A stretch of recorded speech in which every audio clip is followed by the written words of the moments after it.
Nagkakataon lang kasi na hindi kasi natin nakikita ang networking company is still a business. Kaya maraming nagiging question na para kung iisipin mo, kung ibabalik mo yung tanong, ito na i-compare ko yung tatlo. Okay? May employment, tapos ito business. Yung networking, ang tingin nila parang alien, na parang ang tingin nila, hindi siya part dito sa dalawang to.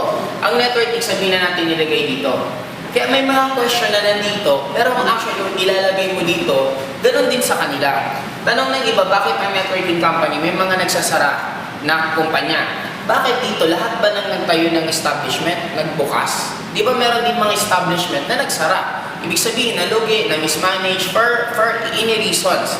Dito din, hindi naman lahat na nag-aaral, graduate. May nag-take ng engineering on their first year, the following year, nag-shift ng course. May iba naman na nag-aaral na for 5 years ng engineering, nung nag-take ng board, hindi